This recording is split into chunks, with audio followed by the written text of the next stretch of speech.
She stayed silent for over a decade, and when people asked why, she smiled, nodded, and said nothing. But on May 13th, 2025, in a federal courtroom packed with reporters, lawyers, and a judge who had already heard too much, Cassie Ventura finally spoke. And what she said was nothing short of devastating. For the first time ever, she exposed the hidden world she claimed she was trapped in. A world of control, manipulation, violence, and fear behind the glitter of fame, private jets, and luxury. This wasn't a messy breakup story. This was something far darker, and it all unraveled under oath. What you're about to hear is based entirely on her sworn testimony from day 2 of the trial against Sean Diddy Combs, as recorded by a court reporter from Inner City Press and verified by multiple federal sources. Some details have been lightly censored to comply with YouTube's guidelines, but nothing has been exaggerated. These are her exact words. Some may find this disturbing, others may find it long overdue. Either way, this is her story. And it starts with a simple question from the prosecution. How long were you with Sean? Her answer, 10 years and too many black eyes to count. Cassie Ventura was just 22 when she stepped into Sean Combs' world. At first, it looked like a dream. A 10-album record deal with Bad Boy Records. Industry backing, glamorous parties, private jets, all eyes on her. But behind the cameras, something else was happening. In her testimony, she said that things didn't feel right from the start, even when they looked exciting on the surface. She was young, new, and trying to find her voice in the music industry. He, on the other hand, was already a giant, 17 years older, with full control of her career and every step she took. At first, they talked about music. Then came the late-night hotel invitations. Meet me at the Trump Hotel, she recalled. My apartment's being renovated. The meetings weren't always about music. She admitted feeling nervous and excited, maybe even flattered. But soon, the tone shifted. She described moments of physical aggression during arguments, not isolated incidents. It became routine. She said, he'd hit me when I was down. Black eyes, bruises, a cycle that repeated too many times. Still, she stayed. Why? She said she wanted to make him happy, to believe he'd change, to hold on to the idea that this was still her big break. She also described being dragged emotionally, mentally, and sometimes literally. Then came something she hadn't expected at all. His first proposal for a freak-off, a private, controlled environment. An outsider brought in her job? Say yes. Hey, she said she was confused, nervous, but she agreed. And that, according to her testimony, opened a door she never knew how to close. I didn't know what no could turn into, she said softly. That sentence said more than the courtroom transcript ever could. Because in her words, from that moment forward, it was no longer a relationship. It was an arrangement. Then it would only get darker from there. Once Cassie crossed the line from artist to partner, things shifted, but not in the way she hoped. Instead of creative freedom, she says she lost it all. She told the court she had written hundreds of songs during her time with Diddy, songs meant for the world to hear. Songs she poured herself into, but they were never released. Not because they weren't good enough, but because, as she put it, he called all the shots. Her 10-album deal, only one ever came out. When she asked about the others, she said there were always delays, excuses, or worse, silence. And when she pushed back, things didn't just stop at verbal pressure. She testified that Diddy kept tabs on her constantly through security teams, personal assistants, and even private investigators. If she wasn't where he wanted, when he wanted, someone would show up. He'd send security to come find me, she said. Or one of his trusted people. David James, Christina, always someone. And when she stepped out of line, her phone was taken. Her laptop disappeared, sometimes for hours, sometimes for days. No warning, no explanation. Just gone. Until she was allowed to have them back. She described it as a kind of invisible prison. No bars, just silence, monitoring, and fear. It wasn't just physical access he controlled. It was her image, her music, her money. He paid her rent, but only when he felt like it. He'd give her cash, then threaten to take it away. He covered cars, appearances, even let her host parties, but always with his stamp of approval. It was like everything I had, she said, was actually his. Even her identity was up for negotiation. He told her how her hair should look, what nails to wear, what body shape he preferred, how to act when his guests arrived. And the more she complied, the more detached she became. She wasn't the rising star anymore. She was a shadow of herself, dancing in someone else's spotlight. But if anyone asked, she smiled, she nodded, she said nothing. I wanted to believe I still had some control, she said. But deep down, I knew I didn't. In the courtroom, when the term freak off first came up, the atmosphere shifted. It sounded absurd, outlandish, until Cassie explained what it meant. According to her, a freak off was never spontaneous. It was organized, planned, supplied. She didn't just agree to them. She was expected to participate, often while high, often while someone watched, sometimes while being recorded. She said the first time felt strange, but she went along with it because she didn't know what saying no would mean. But it didn't stop at once or twice. It became routine. Every week, sometimes lasting for days. Locations varied. Luxury hotels in New York, Los Angeles, Las Vegas, the Trump Hotel, the Intercontinental, the Mandarin Oriental, even his own homes, even hers. Cassie said she wore disguises, masks, and used fake names like Jackie Starr. Escorts were hired from Craigslist and other services. They were expected to perform.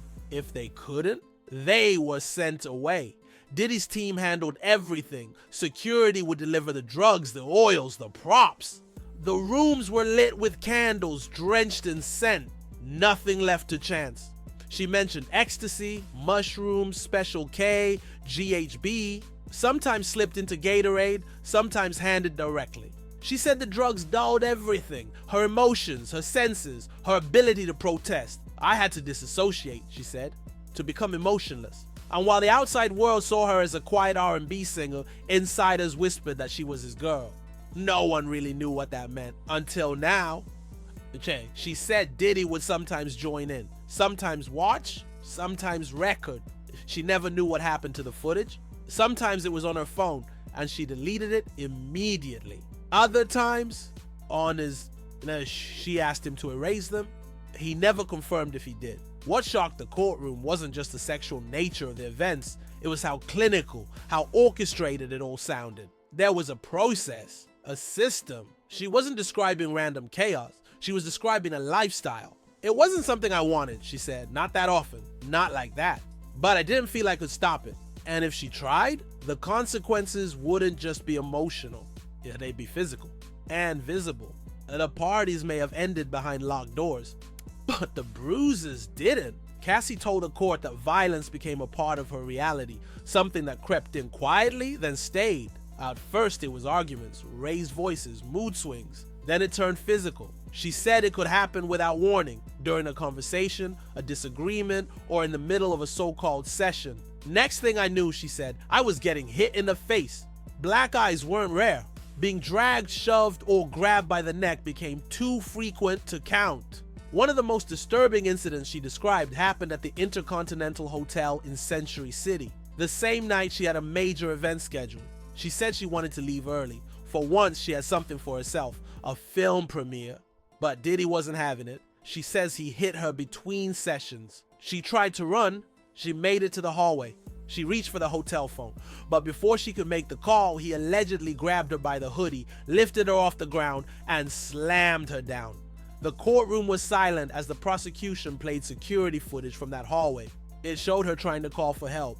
It showed him taking her phone and her bag. That night, she said, I stopped thinking I was safe, and yet she stayed.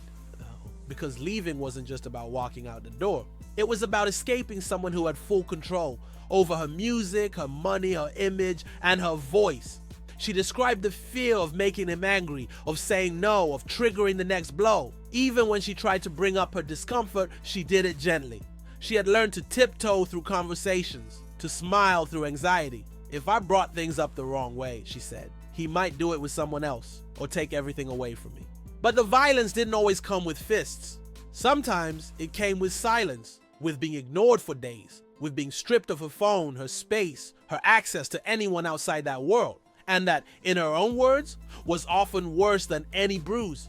The bruises faded, but the mind games didn't. According to Cassie's testimony, the most damaging part of her decade-long relationship with Sean Diddy Combs wasn't always the physical violence. It was the control she couldn't see, the emotional grip that left her questioning her own thoughts, her own worth, her own reality. She described a world where nothing was truly hers, not even her body.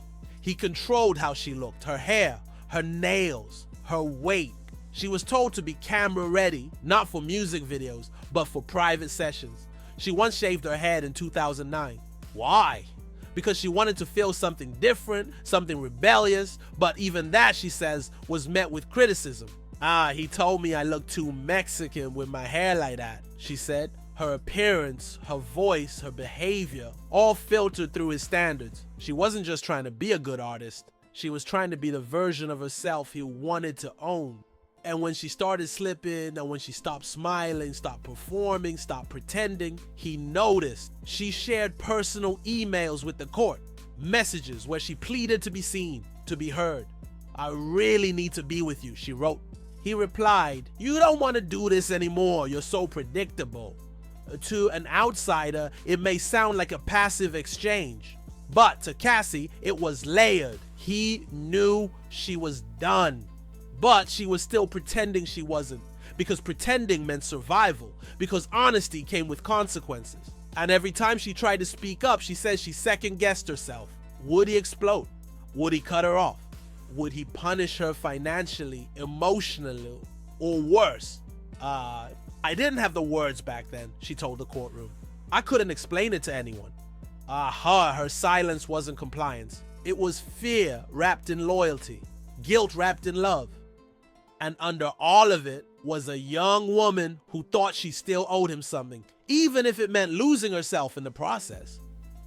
As Cassie's testimony deepened, the courtroom shifted from disbelief to something else. Silence.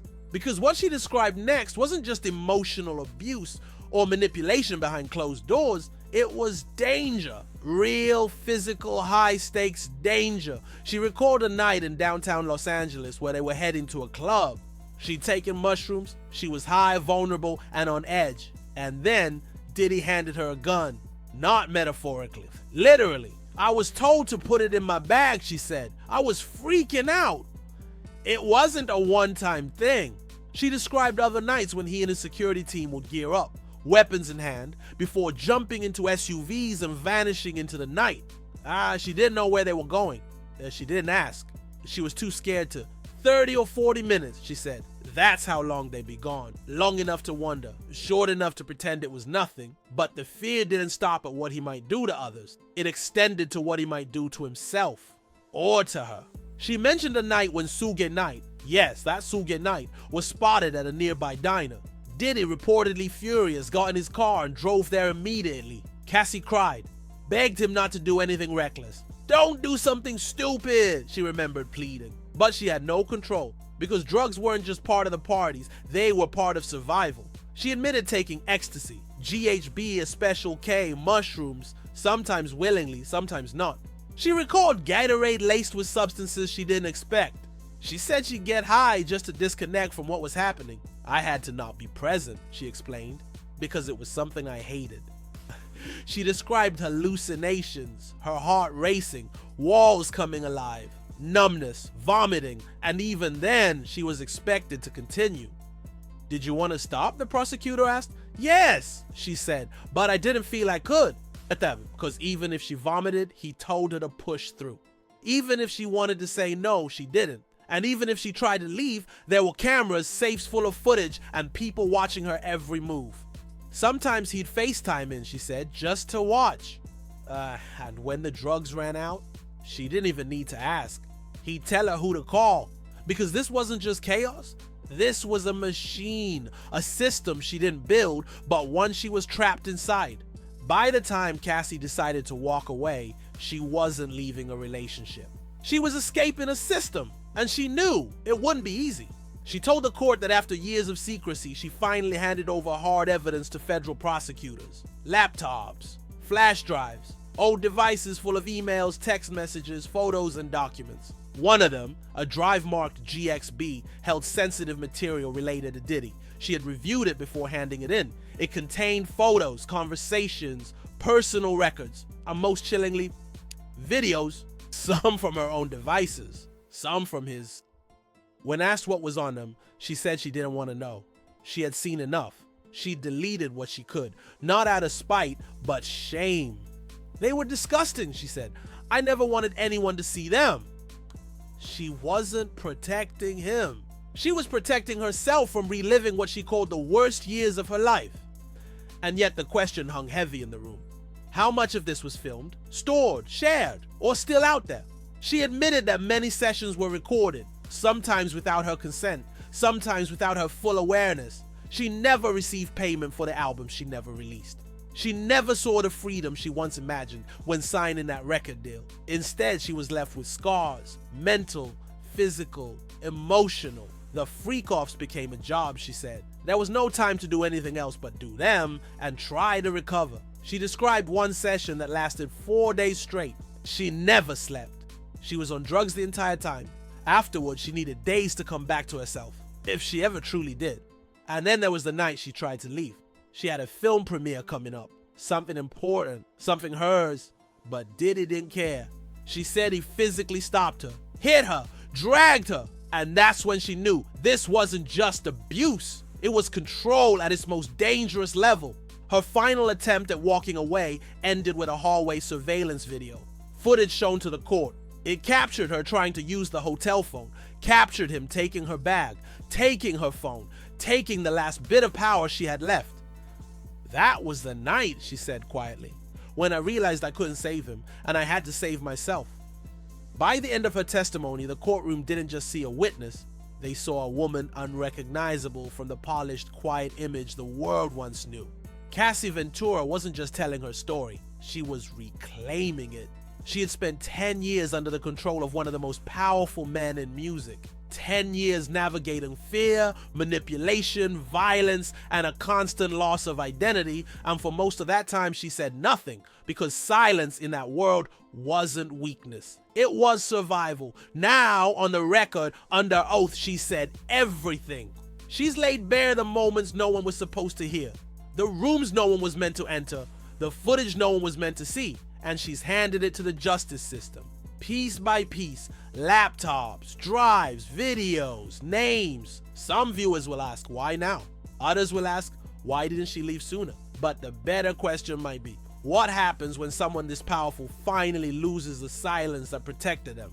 These are still allegations. No verdict has been reached. Sean Diddy Combs is presumed innocent unless proven guilty. But if even a fraction of what Cassie testified is proven true, it raises bigger questions. Not just about him, but about the industry that watched her vanish for years, about the machine that rewards silence, and the cost of finally breaking it. This trial is far from over, but one thing is already clear. Cassie isn't staying quiet anymore, and maybe, after all these years, neither should we.